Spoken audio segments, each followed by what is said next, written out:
দাঁড়িয়ে আছি ত্রিশাল থেকে, ধানীখোলা থেকে ত্রিশাল বাজারে যে যাওয়ার রাস্তা, এটা হলো যোগাযোগ মাধ্যম। একমাত্র যোগাযোগ মাধ্যম হলো এটি।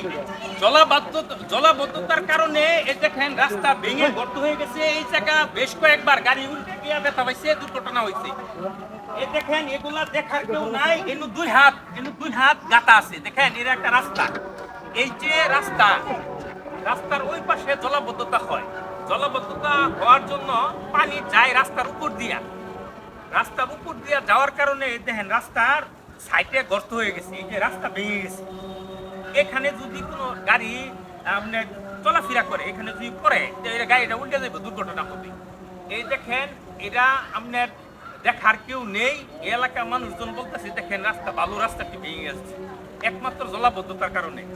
এই যে ভাঙা কারণ একমাত্র জলাবদ্ধতা, পানি যাওয়ার মাধ্যম নাই, রাস্তা দিয়ে পানি যায়। এই জায়গা যদি সরকার যদি কোনো ব্যবস্থা করে দিত পানি যাওয়ার জন্য রাস্তার নিচ দিয়া, ভালো হতো, রাস্তাটা ভাঙে না। এই দেখেন অবস্থা।